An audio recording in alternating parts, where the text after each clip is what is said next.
នេះឲ្យជំរាបជូនថាការប្រកួតនេះសរគូល្អៗបន្តទៀតជាពិសេសថ្ងៃនេះគឺមានការប្រកួតប្រជែងតាមពីតទៅ3បាទមានទាំងវត្តមានអ្នកលេង LJ បាទរត់ទី60អញ្ញាបាទមានទាំងវត្តមានអ្នកលេង LJ បាទទី1ជាពិសេសគឺការប្រកួតបាទពាក់ព័ន្ធกับការពីរបស់នៅផងដែរបាទមានការប្រកួតក្រហមបាទសិស្សបងគ្រូប្រជុំខាងរាមគុណខ្មែរសករាជថ្មីចំណុចពិសេសដែលខ្ញុំក៏សម្គាល់ហ្នឹងគឺមានការចូលរួមពីពិធីករពិធីការនីកីឡារបស់យើងបន្ថែមទៀតដែរតើកន្លែងហ្នឹងនៅពេលដែលគាត់បានមកឃើញព្រឹត្តិការណ៍ដែលក្រោមការរៀបចំក្រោមការដឹកនាំសម្របសម្រួលបោះបង់នៅពេលដែលឃើញព្រឹត្តិការណ៍គុណខ្មែរឬក៏បណ្ដាលនេះនៅតាមភូមិឃុំនៅតាមវត្តអារាមបែបហ្នឹងយើងធ្លាប់តែមានហើយបណ្ដាលនៅតាមប៉ុស្តិ៍ទូរទស្សន៍ធំហើយគាត់ទៅជាពិធីករដែលអត្ថាធិប្បាយនៅតាមទូរទស្សន៍ទៀតផងតែនៅពេលដែលគាត់ឃើញនៅក្នុងសភាពបែបនេះគាត់មានការវាយតម្លៃឬក៏យល់ឃើញបែបណាដែរមានការបង្ហាញពី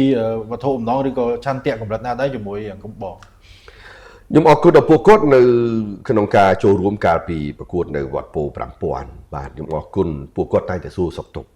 ដូចបងហងង៉ែតរៀមច្បងបងលុចនិយាយថាមិនអើយអារាមដល់ណាហើយដល់ថាអើយដល់វត្តណាវត្តណីអាទិត្យនេះទៅណាទៅនេះទៀតអត់ដល់ពេលអ្នកផ្សេងទៀតតួយ៉ាងដូចជាលោកបញ្ញាវិគីអីគាត់តែសួរបងថ្ងៃណាមានឱកាសបានចូលរួមទីបំផុតថ្ងៃនោះគឺយើងបានរួមជាមួយគ្នាមិនថាទីកមកពីប៉ុស្តិ៍បាយ័នប៉ុស្តិ៍ថោនប៉ុស្តិ៍ BTV ផ្សេងទេតតកឲ្យផ្សេងប៉ូលី5អីចឹងគឺពួកគាត់បានមកចូលរួមគាត់បង្ហាញនៅអារម្មណ៍សប្បាយរីករាយណាស់ខ្ញុំអរគុណមែនតើបាទខ្ញុំអរគុណរហូតដល់ខ្ញុំបានប្រាប់គាត់ខ្ញុំថានេះនៅវាលថ្ងៃណាតនេចាំទៅវត្តបាទនេះនៅវាលកន្លែងវិទ្យាសាស្ត្របាទបើបានទៅវត្តបានឃើញទស្សនវិជ្ជាមួយទៀតនៅពេលដែលយើងពីល្ងាចឬសូរសំឡេងសូត្រធម៌នៅពេលដែលយើងបានឮសូរសំឡេងជួងនៅពេលដែលយប់ឡើងឃើញមានផ្សែងហុយពីការលក់នេះលក់នោះរបស់ពុកម៉ែបងប្អូនមានការលេងល្បែងកម្សាន្តនានាអញ្ចឹងអារម្មណ៍របស់គាត់នឹងមានមួយទៀតនឹងមានមួយទៀតរហូតដល់ឥឡូវខ្ញុំអរគុណដល់ម្នាក់គឺរតនាណយគាត់តាមរហូតហ្មងគាត់ធ្វើជាអ្នកចូលរួមអត្ថាធិប្បាយ